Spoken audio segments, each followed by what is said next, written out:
할렐루야! 오늘은 세종을, 내일은 대한민국과 온 땅에 전도와 선교의 사명을 감당하는 세종순복음 드림교회입니다. 하나님의 사랑과 은혜가 치유와 응답이 있는 성령 충만한 교회입니다. 구독과 중보기도로 드림가족이 되어보세요. 오늘도 주 안에서 참 좋은 날입니다. 우리는 데살로니가 전서 5장 8절 이하를 공부하겠습니다. 8절 우리 다 같이 읽겠습니다. 우리는 낮에 속하였으니 정신을 차리고 믿음과 사랑의 호심경을 붙이고 구원의 소망의 투구를 쓰자. 우리 예수 믿는 사람은 낮에 속했단 말은 마귀는 흑암이고 예수님은 광명이거든요. 그런데 마귀에 속았던 우리가 하나님의 은혜로 흑암의 권세에서 건져내서 그 사랑의 아들 나라로 옮겼으니 어두움에서 빛으로 옮겼으므로 우리는 낮에 속한 사람들인 것입니다. 믿지 않은 사람은 가슴 속에 공중의 권세 잡은 자의 영이 있으므로 캄캄한 흑암이 들어와 있습니다. 그러나 예수 그리스도를 믿음으로 마음이 보혈로 씻어지고 성령이 들어오셔서 하나님의 영광이 오시면 흑암의 권세에서 건져내서 사랑의 아들 나라로 옮겨서 광명한 대낮에 속하게 된 것입니다. 밤에 사방을 살펴보면 아무것도 안 보이지 않아요. 앞이나 뒤나 옆을 어디 봐도 안 보이죠. 캄캄합니다. 더듬으면서 살아가다가 천길만길 벼락이 떨어지죠. 우리 동리에 옛날에 밤에 사냥을 나가던 한 집안이 있었습니다. 사냥을 해먹고 사는데 그때는 총이 허락되지 않았기 때문에 대로서 창을 만들어서 사냥개를 데리고 밤에 부자간에 사냥을 나갑니다. 밤에 사냥을 나가서 개들이 돼지나 짐승의 목을 물면 창으로 찔러서 잡아오곤 했습니다. 그래서 아침에 개선장군처럼 잡은 짐승을 걸머쥐고 오곤 했는데 하루는 어둡고 캄캄한 밤에 부자간에 사냥개를 데리고 사냥을 나갔는데 그만 너무나 어둡고 캄캄하니까 그 아버지가 발을 잘못 디뎌서 벼랑에 떨어져 죽었습니다. 아침에 돌아올 때 사냥한 사냥물을 들고 개선장군처럼 돌아오던 그가 아들이 아버지의 죽은 시체를 걸머쥐고 피투성이 된 아버지를 메고서 왔습니다. 슬픔과 절망에 꽉 떨어졌습니다. 밤에 사냥을 나갔으니까 천지를 분간할 수 없어서 벼랑을 잘못 발로 뒹굴어 떨어진 것입니다. 인생도 여러분 밤에 사는 사람들은 어떠한 일이 일어날지 모릅니다. 천지가 캄캄한 밤에 인간의 지혜와 총명과 수단과 방법을 의지해서 사니까 언제 어떤 불행이 다가올지 예측 불가능합니다. 그러나 대낮에는 벼랑에 떨어지지 않습니다. 벼랑이 보이기 때문인 것입니다. 우리는 예수를 믿고 난 다음에 빛 가운데 들어왔으므로 이제는 우리의 인생길이 환하게 보이는 것입니다. 우리 뒤를 돌아봐도 우리가 아담 하와의 자손으로서 불순종하여 죄의 노예가 되었던 과거를 돌아볼 수 있고 현재를 보면은 예수님의 보혈로 씻음받고 성령의 보혜사가 되셔서 우리를 이끌어주고 돌보아주는 것을 바라볼 수 있고 우린 미래를 바라보면 죽음 저 건너편에 영원한 천국 영광이 우리 위해서 예비되어 있는 것을 바라보고 우리는 이것을 깨달아 알고 있는 것입니다. 모르는 것은 밤에 있고 깨달아 알고 나면 환한 밝은 세상에 살고 있는 것입니다. 우리 신앙은 깨달음인 것입니다. 깨닫지 못하면 멸망하는 짐승과 같습니다. 깨달음은 하늘나라 백성이 되는 것입니다. 하나님이 계신 것과 예수 그리스도께서 우리의 구주가 되신 것을 깨닫는다는 것은 엄청난 큰 축복입니다. 성령이 오셔서 우리 마음에 비춰주심으로 우리가 깨달음을 얻어 예수님이 나를 위해서 대신하여 십자가의 희생 제물이 되셔서 예수님 은총으로 값없이 믿음으로 구원을 얻는다는 깨달음을 얻는 것은 크나큰 축복인 것입니다. 그러므로 우리는 빛 가운데 거하죠. 우리 마음속에 가만 앉아 있어도 환합니다. 어디서 와서 왜 살며 어디로 가는지 환한 것입니다. 이러므로 우리는 낮에 속에 있는 것입니다. 낮에 속에 있으므로 정신을 바짝 차려야죠. 옛날은 정신없이 살았는데 우리는 왜 정신을 바짝 차리냐면 또다시 밤으로 미끄러져 가서는 안 되기 때문인 것입니다.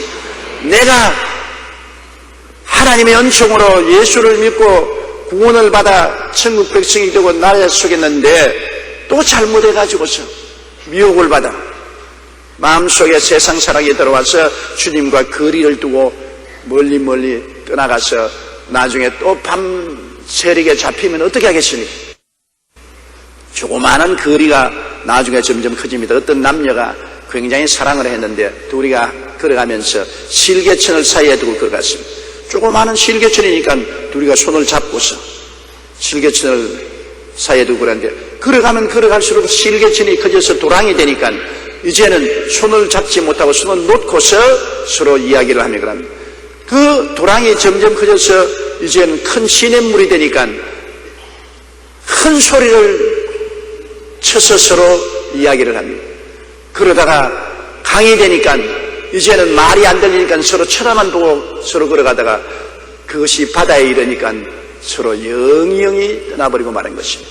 우리의 마음속에 조그마한 실개천 같은 세상 사랑이 들어오면 제일 처음에는 별로 차이가 없습니다. 주님과 손을 잡고 그냥 건너갈 수 있습니다. 그러나 점점 실개천이 도랑이 되고 강이 되고 바다가 되면 주님하고 멀어져서 빛의 자녀가 그만 어두움으로 떨어지고 세상의 노예가 되어버리고 마는 것입니다. 주님과 우리 사이에 거리를 절대로 두면 안 됩니다. 주님과 우리 사이에 거리를 두면 마귀가 폭풍우를 일으켜오는 것입니다. 예수님과 내 사이에 세상 사랑이 들어와서 쇠기를 박으면 그때부터 영적으로 고통이 다가오고 심적으로 괴로움이 다가오고 생활의 풍랑이 다가오는 것입니다. 우리는 절대로 주님과의 사이에 거리를 두고서는 안 되는 것입니다. 이러므로 정신을 바짝 차려야 돼요. 무슨 일이든지 예수님과 우리 사이에 쇠기를 박는 육신의 정욕, 안목의 정욕, 이생의 자랑이 들어오면 곧장 회개하고 통회해서 세상을 쫓아내야 되는 것입니다. 이러므로 우리 예수 믿는 신앙생활에는 항상 정신을 차리고 세상에 들어오면 회개해서 토해야 되는 것입니다. 세상에 사니까 세상에 안 들어올 수가 없어요. 아무리 잘 만드는 배도 물이 안으로 새 들어옵니다. 항상 모터를 돌려서 물을 퍼냅니다. 큰 상선이나 군함도 물이 새어 들어오기 때문에 물을 언제나 펌프로 퍼내는 것입니다.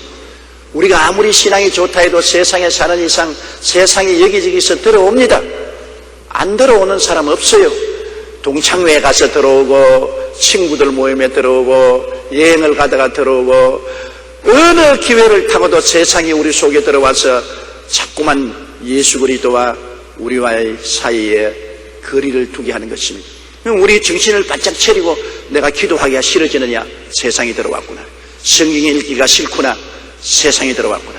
교회에 뭘 자꾸 주일날 가노? 이런 생각이 들었냐? 세상이 들어왔구나. 세상이 들어온 징조를 우리가 잘 살펴야 되는 것입니다. 세상이 들어오는 징조를 살펴서 곧장 처방을 해야 돼요. 의사는 환자들이 여러 가지 진단을 해서 어떤 병이 들어오는지 빨리 발견해야 되는 것입니다. 그 병을 알아야 치료할 수 있습니다. 우리는 세상에 들어온 것을 알아야 세상을 쫓아내는 것입니다. 세상을 쫓아내는 제일 좋은 길이 회개하고 예수님의 보혈을 주장하면 세상은 한 길로 왔다가 7길로 쫓겨나고 마는 것입니다. 정신 차려야 돼요. 경성하라 깨어라 너희 대적 마귀가 우는 사자같이 두루다니며 삼킬자를 찾는다. 마귀는 사자와 같이 두루다니며 어찌하든지 세상을 집어넣어서 주와 거리를 두어서 우리를 확 덤벼들어 삼키려고 하는 것입니다. 이러므로 우리는 낮에 속한 사람이니까 정신을 바짝 차리고 마귀가 우리 속에 세상 사랑을 집어넣지 못하도록 경계심을 게으리하면 안 되는 것입니다. 우리는 낮에 속하였으니 정신을 차리고 믿음과 사랑의 호심경을 붙여. 호심경이란 방탄조끼를 말하는 것입니다. 가슴에 방탄조끼를 붙이고 있으면 총을 쏘고 창을 찔러도 방탄조끼는 뚫고 못 들어옵니다. 팔 하나 날아가도 살아요. 다리 하나 잘라도 살아요. 그러나 심장이 구멍이 나면은 죽어요. 폐에 구멍이 나도 죽어요. 중요한 것이 가슴이니까 가슴은 방탄조끼로 이렇게 막아놓으면 가슴만 안 다치면 외다리 두 다리를 다 잃어도 살고 두 팔을 다 잃어도 사는 것입니다. 그렇기 때문에 호심경을 붙여라. 우리 신앙생활에 가장 중요한 것이 믿음과 사랑인 것입니다. 믿음을 잃어버리고 사랑을 잃어버리면 신앙은 사라지는 것입니다. 신앙이란 뭐냐? 믿음과 사랑인 것입니다. 우리 구원이란 것이 순수하게 믿음으로 구원받았지 행위로 구원받은 건 아닙니다. 구원이 우리에게서 나온 것 아니에요. 내가 공부를 많이 해서 구원받는 것도 아니고, 수양과 도덕을 닦아서 구원받는 것도 아니고, 호행을 해서 구원받는 것도 아닙니다. 집안이 좋아서 구원받는 것. 구원은 도대체 우리에게서 나온 것이 아닙니다. 사람에서 구원이 나오는 것이 아닙니다. 그리고 우리의 행위에서 구원이 나온 것이 아닙니다. 착한 사람, 선한 사람이라고 해서 구원 나온 것이 아닙니다. 구원은 전적으로 예수님을 통해서 오는 것입니다. 예수님이 우리 죄를 위해서 십자가에 몸짓고 피 흘려 돌아가셔서 다 이루어 주셨기 때문에 예수님의 보혈을 의지해서 구원이 오지 천하 인간에게 구원받을 만한 다른 이름을 주신 적이 없습니다. 예수 이외에 구원이 없어요. 절대로 우리에게서 구원 나온다고 생각하지 마십시오. 우리의 행위로 구원 나온다고 생각하지 마십시오. 오직 믿음으로 구원받는 것입니다. 울어도 못하네, 힘쓰도 못하네, 참아도 못하네, 믿으면 하겠네. 믿음을 잃어버리면 심장에 구멍이 뚫린 것 같습니다. 영적으로 죽어버립니다. 가장 중요한 것이 예수 그리스도를 믿어 구원받는 신앙인 것입니다. 도대체 믿음 이외에 아무것도 구원에 플러스 마이너스 하면 안 되는 것입니다. 구원은 전적으로 믿음으로 구원받는 것입니다. 그 은혜를 인하여 믿음으로 말미암아 구원을 얻었나니 이것이 우리에게 난 것이 아니요 하나님의 선물이라. 행위에서 난 것이 아니니 누구든지 자랑치 못하게 하려 함이라. 구원은 하나님이 선물로 주신 것이기 때문에 우리는 그 은혜를 믿음으로 받아들이면 되는 것입니다. 기독교 신앙의 탁월한 것은 구원이 선물입니다. 선물은 대가를 요구하지 않기 때문에 만민에게 공평하게 주신 것입니다. 부자나 가난한 자나 교육받은 자나 못한 자나 동양인이나 서양인이나 할 것 없이 구원은 선물로 하나님이 주신 것이기 때문에 선물에 무슨 조건이 있습니까? 여러분 교회 무슨 축하하는 날에 예배를 드리고 난 다음 나갈 때 선물 하나씩 주지 않습니까? 그게 선물 줄 때는 교회가 선물로 주니까 아무나 받으면 되는 것이지 그게 조건이 붙어 있지 않습니다. 구원은 하나님이 주시는 놀라운 선물입니다. 대가는 비쌉니다. 하나님의 아들이 몸짓고 피 흘려 죽음으로 값지고 산 어마어마한 고귀한 선물을 하나님이 값없이 우리에게 주시는데 우리는 믿음으로 감사합니다 하고 바라면 되는 것입니다. 그러므로 기독교 신앙은 하나님이 주신 구원의 선물을 믿음으로 받아들인다. 절대 믿음 이외에는 아무것도 섞으면 안 된다. 어떠한 율법이나 의식을 조건부로 삼을 수는 없습니다. 믿고 난 다음에 우리가 구원을 유지하기 위해서는 늘 율법을 지키려고 애를 쓰고 성령의 인도를 받아야 되는 것입니다. 그거는 구원을 받고 난 다음에 구원을 지키기 위해서 정신 차리기 위해서 하는 것이 조건은 아닌 것입니다. 구원은 오직 예수 믿음으로 구원받은 것입니다. 그리고 그 다음에 사랑입니다. 구원받은 사람의 성품의 가장 중요한 것은 사랑입니다. 왜냐하면 하나님은 사랑이십니다. 하나님이 세상을 이처럼 사랑하사 독생자를 주셨지 않습니까? 예수님은 우리를 이처럼 사랑하사 목숨을 주셨지 않습니까? 성령은 우리를 이처럼 사랑하사 오순절날 이후에 지금까지 우리와 같이 계시지 않습니까? 그러므로 하나님은 사랑이십니다. 우리가 예수 믿고 하나님 품에 안기고 하나님이 우리 속에 들어온 증거가 뭡니까? 사랑인 것입니다. 사랑. 예수 믿고 구원받은 가장 위대한 표적이 사랑입니다. 예수 믿었다고 하면서 미움이 꽉 들어찼으면 안 믿은 것입니다. 예수 믿었으면 그리스도의 구원이 들어왔으면 사랑이 나타나야 되는 것입니다. 사랑이 얼마나 중요한지 몰라요. 예수 믿고 사랑하는 것. 사랑해도 좋고 안 해도 좋은 것이 아닙니다. 예수 믿으면 예수 그리스도의 성품이 우리 속에 들어오기 때문에 예수님의 성품은 사랑입니다. 사랑하게 되어 있어요. 사랑을 해야 돼요. 자연적으로도 해야 되고 억지로도 해야 돼요. 사랑하게 되어 있어요. 어머니, 친어머니와 다른 어머니와 차이가 어디 있습니까? 솔로몬의 유명한 판결에 이런 일이 있습니까? 기생 둘이가 한날 한시에 애를 낳았는데 같은 방에서 살다가 아침에 전북일에 일어나니까 한쪽 기생이 보니까 자기 애가 아니거든. 밤에 다른 기생이 몸부림을 쳐서 애 위에 뭉개가 자기 자식을 죽여버려. 그러니까 자기 죽은 애를 옆에 있는 친구의 팔에 안기고 옆 친구의 애를 자기 품에 안은. 그래가 싸움이 붙었습니다. 죽은 것이 너 자식이다, 내 자식이다. 살은 자식이 너 자식이 내 자식이다. 이거 도저히 분별을 할 수가 없습니다. 아직 핏덩어린 어린 애기였기 때문에 아직 얼굴이 누구를 닮았는지도 보여주지 않아요. 그때는 과학이 없었기 때문에 유전자 감식도 할 수가 없어요. 솔로몬 왕에게 데려왔습니다.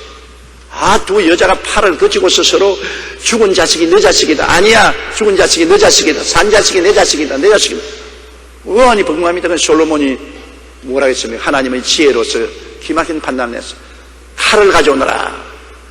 도마를 펼쳐라. 아기를 도마 위에 얹혀라. 그리고 둘이가 다 자기 자식이라 하니까 공평하게 칼로서 이 자식을 반을 짜게 해가지고서 두 여인에게 각각 반쪽씩 나누어 주라. 그러니까 한 여자가 얼굴이 새파랗게 되지만 내 자식 아닙니다. 내가 거짓말했습니다. 잘못했습니다. 저 여자에게 주세요. 내가 거짓말했습니다. 그쪽 다른 여자는 반 짜게 자고 짜게 자고. 그 임금님 참 올바른 판단했다고. 반을 짜게 자고. 그러니까 솔로몬이 말해요. 내 자식이 아니라고 저 여자에게 주라는 이가 진짜 엄마고 반 짜게 자는 것은 거짓말 가짜 엄마다. 진짜 엄마는 자식에 대한 사랑, 본능적인 사랑이 불타는 것 같기 때문에 차라리 자식을 내가 소유하지 못할지라도 죽여서는 안 되겠지요. 그러나 진짜 자기 자식이 아닌 것은 내 자식 죽였으니 네 자식도 죽이자. 그렇게 나오지 않습니까? 사랑은 본능적으로 그렇게 넘쳐나오지 않습니까? 그거는 어머니가 된 사람은 자동적으로 그 마음속에 자식에 대한 이런 사랑이 생겨나는 것입니다. 예수를 믿으면 본능적으로 사랑이 생겨나게 되는 것입니다. 예수님의 성품이 사랑이기 때문에 우리 주님을 구주로 모시고 주님이 들어와 있는데 사랑의 성품이 안 생길 수가 없습니다. 사랑의 성품이 생겨요. 그 사랑의 성품을 길러야 되는 것입니다. 사랑이라는 것은 언제나 이웃을 나처럼 이해하고 사랑하고 그리고 좋은 것을 나누는 것입니다. 여러분 사랑을 어떻게 해요? 사랑이라는 것은 제일 우리는 시간이면 사랑은 오래 참고 사랑의 가장 조건이 오래 참는 것입니다. 사랑하면 참아요. 자식을 기를 때 못된 짓 하는 것을 다 부모가 얼마나 참습니까? 자식을 사랑하지 않고 이웃 같으면 못 참아요. 자식을 사랑하는 부모는 참지 않아요. 남편이 아내를 사랑하면 아내의 여러 가지 결점을 보고도 참지요. 아내가 남편을 사랑하면 남편의 잘못을 오래오래 참지요. 사랑이란 가장 중요한 것이 참는 것입니다. 정말 하나님 보십시오.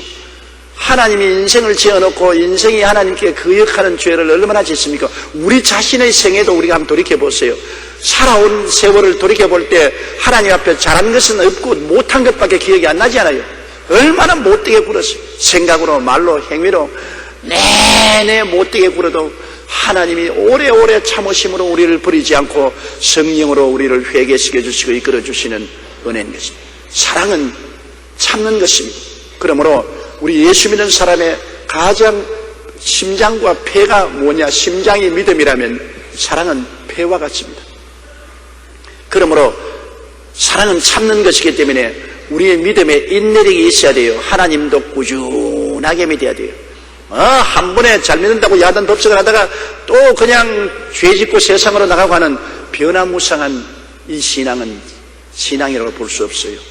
신앙도 하나님을 향한 신앙 꾸준히 참는 데 있고 우리 가정에서도 예수 믿는 사람이 신앙을 얻었으면 꾸준히 옛날에는 말대꾸하고 싸우고 자기 논리를 세우고 타당만 했는데 그 다음부터는 꾸준히 참는 것입니다. 왜 참을 수 있습니까? 하나님이 날 알아주시기 때문에 참을 수가 있는 것입니다. 남이 다 나 몰라줘도 하나님이 날 알아주시고 남편이 나를 몰라줘도 아내가 날 몰라줘도 내가 하나님이 날 알아주시니 하나님께 부르짖어 기도하고 참을 수가 있습니다. 또 우리가 교회 생활할지라도 구역, 지역에 같이 있으면 사람인 이상 서로 부딪히지 않아요. 부딪히면 비평하고 평론하고 미워하고 판단할 수 있지만은, 그러나 사랑을 실천하는 사람은 꾸준히 참습니다. 왜냐하면 하나님이 나를 알고 계십니다. 결국에 나를 심판하시는 하나님이시니까 하나님께 맡기고 꾸준히 참는 사람이 언제나 나중에 이기는 것입니다. 참는 사람이 이겨요. 일본의 전국을 다스리는 새 무사가 있었는데 내 이름은 잊어버렸습니다만, 그 무사들이 말을 한 게 있습니다. 뻐꾸기를 두고 이야기하는데, 한 무사는 뻐꾸기가 울지 않으면 어떻게 하겠습니까? 그러니까 울지 않는 뻐꾸기는 목을 잘라버려요. 또 다른 무사에게는 뻐꾸기가 울지 않으면 어떻게 하겠습니까? 간지러서 울게 만들겠다. 세 번째 무사에게는 뻐꾸기가 안 울면 어떻게 하겠습니까? 울 때까지 기다리겠다. 그런데 울 때까지 기다리겠다는 그 무사가 일본 전국을 통일했습니다. 참는 사람이 이깁니다, 여러분. 참는 남편이 이기고, 참는 아내가 이기고, 참는 목사가 이기고, 참는 장로가 이기고, 참는 성도가 이깁니다. 싸움이 붙었을 때 참는 겁니다. 왜? 성패는 하나님이 결정하시기 때문에, 하나님께 기도하고 맡기고 참으면 공평하신 하나님이 반드시 올바르게 판단을 해 주시기 때문에 오래 참는 것입니다. 정말로 참을 인자가 신앙의 가장 중요한 사랑의 근본이 되는 것입니다. 우리가 하나님을 믿으면 사랑을 해야 되고, 사랑은 참는 것이 그 중심의 핵심입니다. 참아야 그 다음 이해도 할 수 있고 동정도 할 수 있는 것입니다. 참지 못하는 사람은 이해할 시간도 없고 동정할 시간도 없는 것입니다. 이러므로 우리 신앙생활에 하는 것은 언제나 마음속에 믿음 중심으로, 사랑 중심으로, 사랑은 인내이기 때문에 오래 참고 기도해주고 칭찬해주고 격려해주고 도와주는 이 사랑이 있어야 되는 것입니다. 우리는 낮에 속하였으니 정신을 차리고 믿음과 사랑의 호심경을 붙여라. 가장 중요한 이 방탄조끼, 믿음과 사랑의 방탄조끼를 가슴에 붙여야 되는 거죠. 이 목회자도 한 가지입니다.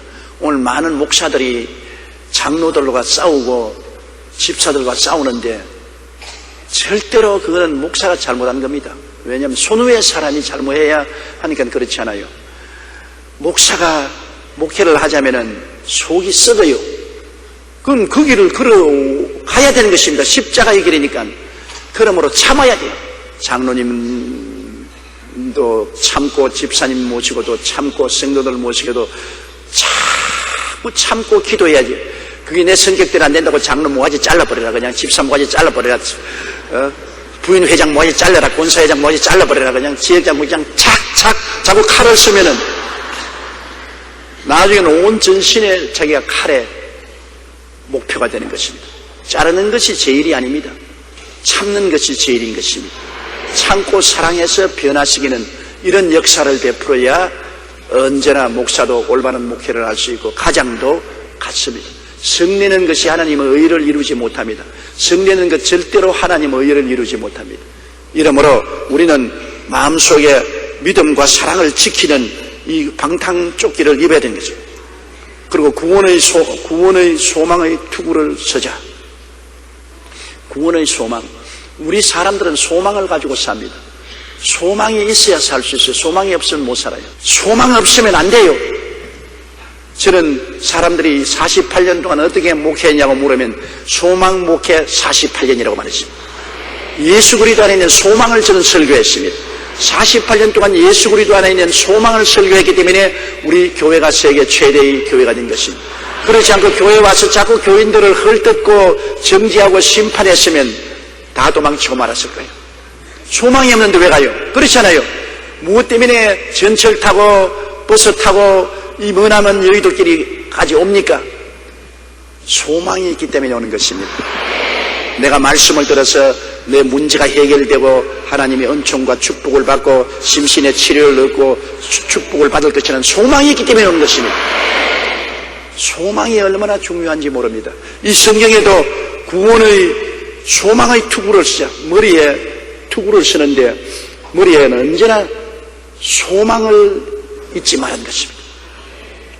희망을 버리면 안 됩니다.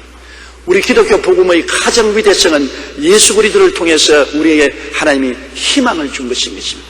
예수 그리스도의 십자가를 통하여 죄인에게는 용서받고 의롭게 되고 하나님 영광에 참여할 소망을 준 것입니다. 믿음으로 용서와 의와 소망을 주었으니 어떤 죄인도 주님께 나오면 용서받고 의롭게 되고 영광을 얻을 소망을 얻으니 얼마나 좋습니까? 소망. 그리고 이 세상 마귀와 세상에 찌들어진 사람도 예수께 나오면 성령이 오셔서 죄와 사망의 법에서 해방시켜 주시고 성령으로 채워주신다는 소망이 있습니다. 성령으로 말미암아 죄와 사망에서 벗어날 소망이 있으니 얼마나 좋습니까? 병든 사람, 예수님이 채찍에 맞았으므로 병고침을 받았다는 소망을 얻을 수가 있습니다. 어떤 병이 걸려도 주님을 찾아 나오면 치료받을 수 있는 소망이 있습니다. 또 어떻게 가난하고 헐벗고 굶주리고 낭패와 실망을 당해도 십자가에 나오면 아브라함의 복을 받을 수 있다는 소망이 있습니다. 하나님이 아브라함의 복과 형통을 우리에게 주시는 소망이 있죠. 그리고 육신의 생명이 끝나고 죽더라도 예수 그리스도와 더불어 부활해서 하늘에 올라가 보좌 우편에 앉는다는 소망이 있는 것입니다. 기독교의 복음은 소망이요, 사랑하는 자여 내 영혼이 잘됨같이 내가 범사에 잘됨에 강건하기를 간구하노라. 얼마나 소망찹니까? 전인 구원. 시편 103편의 말씀대로 그 모든 은택을 잊지 말지어다 제가 내 모든 죄악을 사하시며 내 모든 병을 고치시며 내 생명을 파멸해서 구속하시고 인자와 긍휼로 관을 씌우시며 좋은 것으로 내 소원을 만족케 하사 내 청춘으로 독수리같이 새롭게 하시는도다. 얼마나 소망찹니까? 소망을 버리지 말라. 소망, 구원의 소망의 투구를 써라. 예수 그리스도 안에서 주님이 주시는 이 구원의 소망의 투구를 써라. 십자가를 바라보지 않으면 소망 없습니다. 이 세상 소망은 구름 같고 부귀와 영화도 한 꿈일세. 이 세상의 소망은 구름과 같이 사라지는 것입니다. 그러나 예수 그리스도에는 구원 속에 소망이 있는 것입니다. 구원의 소망입니다. 예수 그리스도의 십자가 소망입니다. 십자가 없는 소망은 소망이 아닙니다, 여러분. 그것은 다 조합니다. 향기가 없는 인조꽃입니다. 십자가야말로 우리에게 진실로 영원한 소망의 근원이 되는 것입니다. 우리가 살든지 죽든지 흥하든지 망하든지 성하든지 쇠하든지 낙심하지 않을 수 있는 것은 십자가가 있기 때문인 것입니다. 그리스도가 십자가에서 우리를 향해서 수고하고 무거운 짐진 자들은 다 내게로 오라. 내가 너를 쉬게 하겠다 하시니 주 예수 그리스도 안에서 내 영혼이 잘되고 범사에 잘되며 강건한 소망이 있습니다. 내가 절망에서 일어날 소망이 있는 것입니다. 우리는 오늘날 소망의 투구를 써야 되는 것입니다. 예수 그리스도를 바라보고 소망을 버리지 마십시오. 소망을 가지십시오. 왜냐하면 하나님은 소망의 하나님이 되시는 것입니다. 마음의 소원을 이루어 주겠다고 시편 37편 4절에 말했습니다.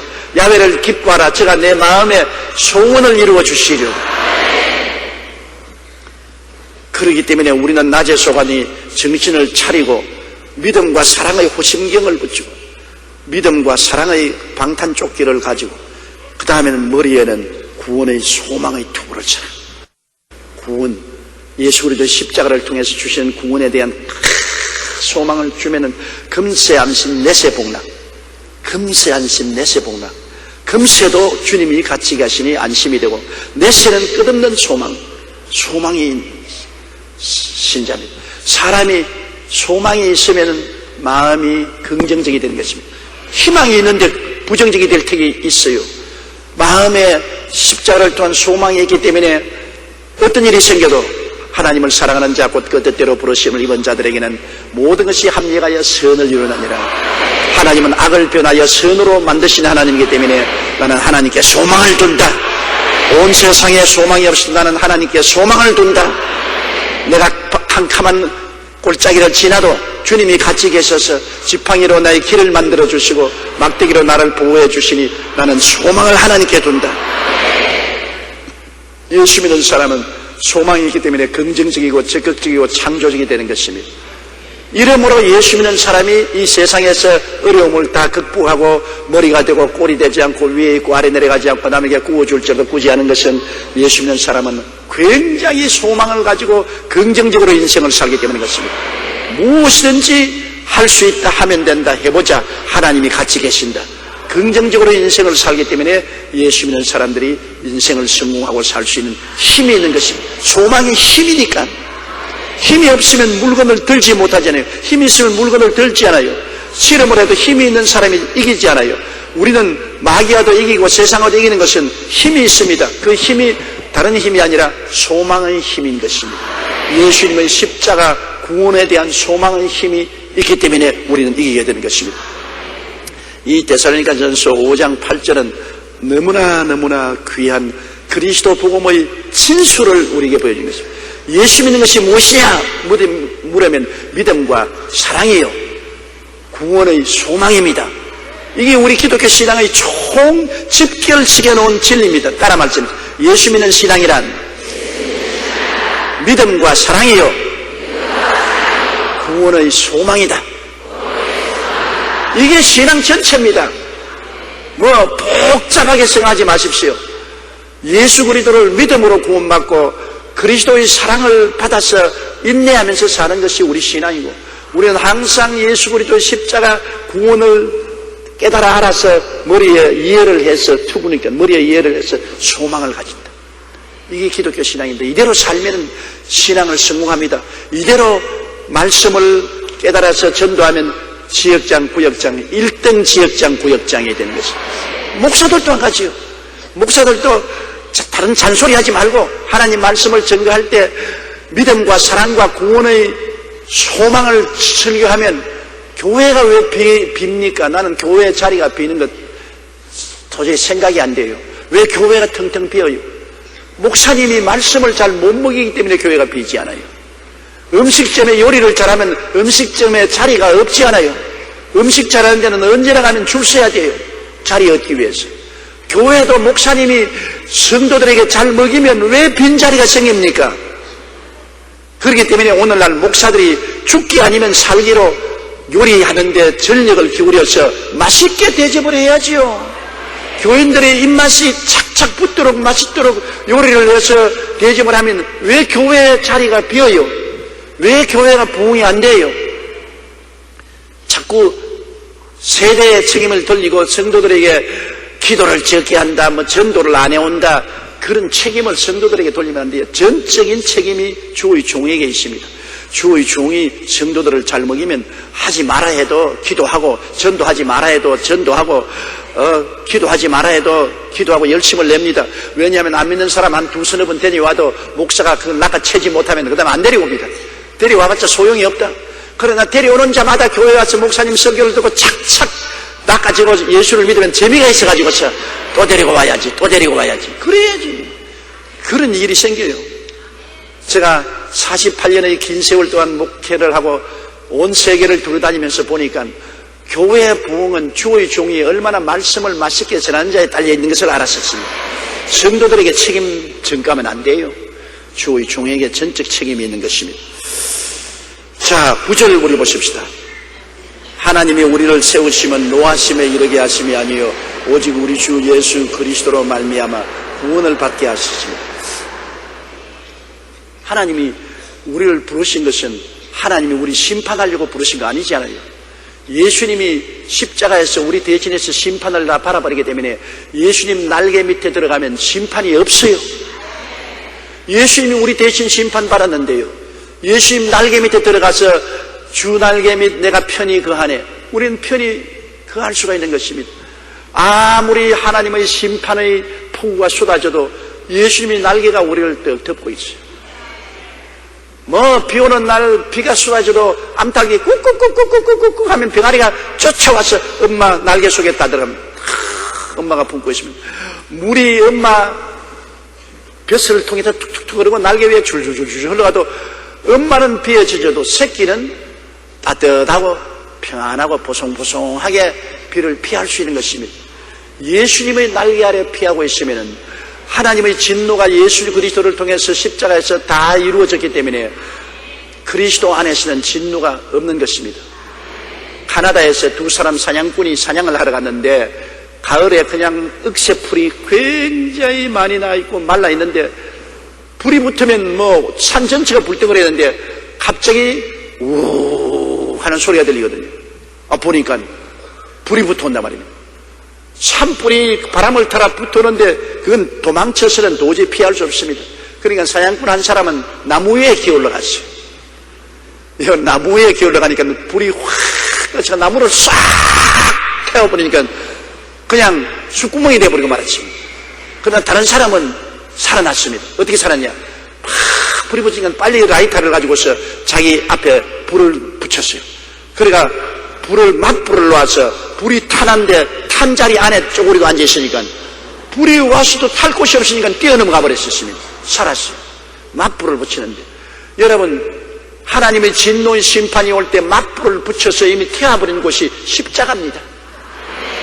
예수님이 십자가에서 하나님의 진노를 받았습니다.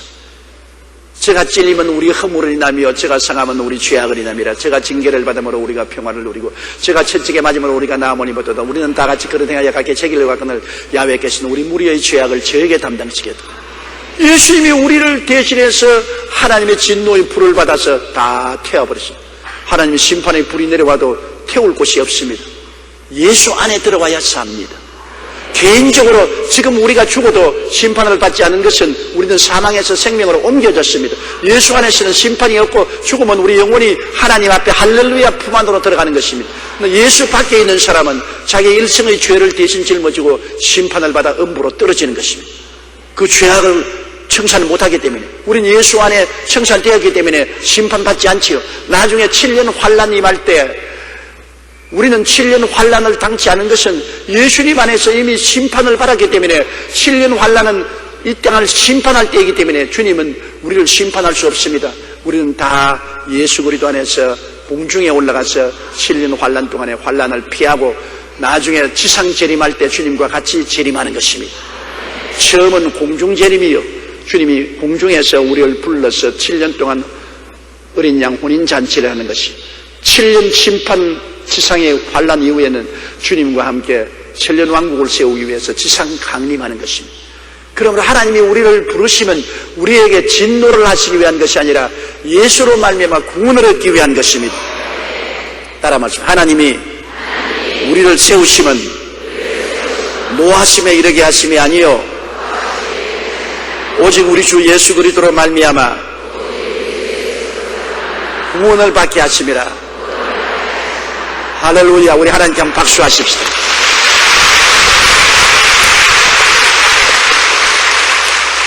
예수님 우산 밑에 들어가 있고 예수님 날개 밑에 있는 축복은 금세 영세 효과를 발생하는 것입니다. 예수 그리스도 안에 있다는 것이 얼마나 즐거운 일인지요. 그냥 10절요. 예수께서 우리를 위하여 죽었사 우리로 하여금 깨어있든지 자든지 자기와 함께 살게 하려 하십니다. 우리가 예수 믿는다는 것은 예수님 안에 들어가고 예수님 우리 안에 들어가고 하나 되는 건 아닙니까? 하나님이 사람으로 오신 것은 우리와 같은 사람이 되었어 공동체 속에 하나가 됩니다. 예수님 십자가에 올라간 것은 우리 인류를 다 안고 십자가에 올라간 것이기 때문에 예수 죽음 내 죽음, 예수 무덤 내 무덤, 예수 부활 내 부활, 예수 성천 내 성천, 우리가 전부 그리스도 안에서 하나가 된 것입니다. 그리스도 안에서 하나가 되었습니다. 예수님이 사람으로 온 것은 우리가 일체가 되기 위해서 오신 것입니다. 예수님이 사람으로 온 것은 인간으로서 일체가 되었어요. 예수님이 십자가에 올라간 것은 우리가 함께 올라간 것입니다. 우리가 다 함께 슬퍼하고 좌절하고 절망한, 예수님이 부활한 것은 우리가 함께 부활한 것입니다. 박수를 치고 할렐루야. 예수 천당 내 천당입니다. 그러니 우리 예수 믿는 것은 그리스도 안에서 살아도 함께 살고 죽어도 함께 죽는다. 어찌할 수가 없습니다. 예수님이 인류와 공동체에 함께 하기 위해서 오셨기 때문에 예수 그리스도는 혼자 사는 생애가 아닙니다. 예수님의 33년의 생애도 우리와 함께 살았고 예수님의 십자가도 우리와 함께 올라간 것이고 예수님이 무덤에 들어간 것도 함께 들어간 것이고 부활한 것도 함께 부활한 것이고 예수 천당도 우리와 함께 우리 천당이 된 것입니다. 예수님이 부활하셔 천당에 올라갔다는 것은 여러분 우리가 함께 이미 천당에 올라간 것과 같은 것입니다. 참으로 놀라운 것은 예수님의 제자들이 예수님을 3년 반 동안 따라다니면서 전도하고 가르치고 병 고치는 것을 다 보았습니다. 다 보았죠. 그러나 예수님이 겟세마네 동산에서 잡힐 때 예수님을 안 믿은지 아는데 제자들이 예수 믿는지 아는데 다 달아났습니다. 다 이때는 36개를 놓는 것이 제일 좋다. 제일 수혜자인 베드로까지 예수를 억지로 따라갔다가 안나사와 가야바의 뜰에서 3번이나 예수님을 모른다고 저주까지 하면서 부인했습니다. 그랬는데 무엇이 어떻게 되었기에 이 제자들이 한 사람도 남김없이 그 후에 오순절날 이후에 순교를 당했습니까? 다 창에 맞아 죽고 혹은 칼에 맞아 죽고 혹은 십자가에 못 박히고 혹은 참수당하고 다 죽음으로써 그리스도를 전까지 36개 놓고 도망 안 쳤습니다. 왜냐? 그들은 예수 그리스도의 세계를 보고 배울 때는 반신반의였습니다. 정말로 주님이 구주이실까? 반신반의를 했기 때문에 예수님의 가르침도 위대하고 병고침도 위대했지만은 그러나 반신반의했습니다. 그래서 그들이 예수님 십자가에 죽은 건 눈으로 똑똑히 보았어요. 자기들 눈으로 자기 주님이 십자가에 못 박는 걸 똑똑히 보고 겁이 나서 다 도망쳐서 숨었어요. 그런데 3일 만에 부활하셔서 그들 가운데 예수님이 나타난 것 똑똑히 보았습니다. 똑똑히 부활한 예수님을 죽는 것도 확실히 보았는데 부활한 것도 똑똑히 눈으로 보았어요. 그러고 난 다음에 그들 보는 앞에서 하늘로 승천하는 것도 똑똑히 보았습니다. 그리고 오순절날에 하늘에 올라가서 보내겠다는 성령을 보내서 성령 받았습니다. 그 한 거에 이야 이거 진짜다. 이제 반신반의가 아닙니다. 우리가 죽는 거 직접 보았어. 부활해서 우리 모임에 한두 번도 아닌 수십 차 나타났어. 우리 눈앞에서 성천했어. 약속한 대로 성령 받았어. 야 주님은 진짜 주님이시다. 진짜 예수 믿으면 죽어도 살고 살아도 산다. 너무나 확신했기 때문에 예수님 겟세마네 동산에서 다 버리고 도망간 제자들이 그 다음에는 예수 그리스도의 복음을 위해서 다 목숨 바랬던 것입니다. 여러분 우리 믿는 예수 그리스도 신앙은 진짜입니다. 가짜 아닙니다. 진짜로 죽은 예수님이 진짜로 부활했고 진짜로 성천했고 진짜로 성령 보내주십니다. 그러므로 예수 그리스도의 제자 12제자가 나중에 다 순교를 당했다는 것은 의미가 굉장히 깊습니다. 그들이 여러분 가짜로 믿었으면 왜 목숨을 내놓습니까? 그것도 한두 명이 아닌 제자가 모두 다 순교를 당해도 부인하지 않았습니다. 모두 다 예수님을 버리고 도망친 그 엉터리 제자들이 나중에는 전부 다 참터리 제자가 됐어요.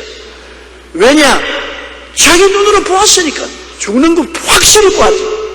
확실히 부활해서 찾아오는 거 보았고 확실히 성천하는 거 보았고 확실히 성령 오시는 거 체험했기 때문에 그들은 의심할래야 의심할 수가 없었습니다.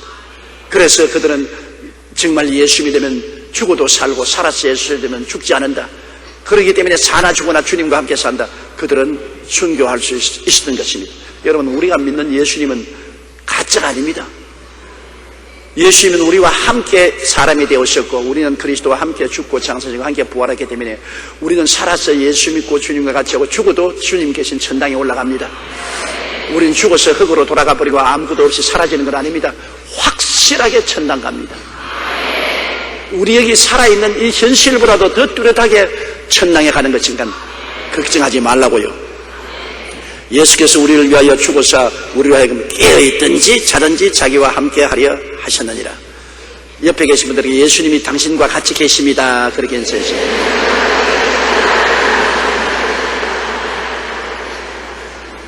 주님이 같이 계시기 때문에 우리는 강하고 담대할 수 있습니다. 볼지어다 세상 끝날까지 내가 항상 너와 같이 하시니 그날에는 내가 아버지 안에 너희가 내 안에 내가 너희 안에 있는 것이 너희가 알리라. 왜 내가 담대할 수 있습니까? 어떻게 용감할 수 있습니까?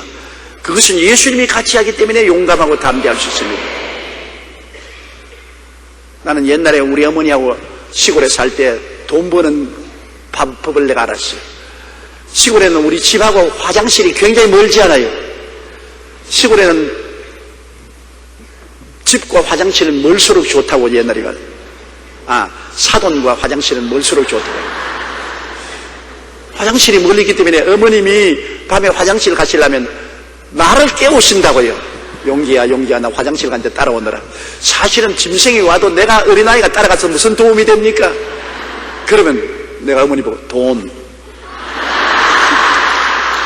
사다가 여기 가서 돈 그래 내일 아침에 내가 줄게 화장실 따라가자. 그럼 내가 돈 버는 맛에 눈을 비비고 따라가서 어머니 화장실에 들어가시면 바깥에 쪼고리가 앉아있습니다. 그 어머니가 화장실 때 용기야 너 거기 있느냐? 엄마 여기 앉아있어. 저 같은 어린아이를 데려가도 어머니가 마음이 든든하다고요. 혼자 계시는 것보다도 나 같은 어린아이를 데려가도 마음이 든든한데 하물며 주님이 자나 깨나 사나 죽으나 같이 계시는데 우리가 마음이 든든하지 아니할 수가 없는 것입니다. 담대하고 용기 백배해야죠. 두려워 말고 놀라지 말아야 돼요. 주님이 같이 계십니다. 사망의 엄심한 골짜기로 다닐지라도 해를 두려워하지 아니할 것은 주께서 나와 함께 계십니다. 주님이 계시기 때문에 두려워하지 않을 수 있는 것입니다. 주님이 안 계시면 두렵지요. 그러나 주님이 계시기 때문에 안 두렵죠. 왜? 주님은 하늘과 땅의 모든 권세를 다 가지고 계시기 때문인 것입니다. 담대하고 강하시기를 바랍니다.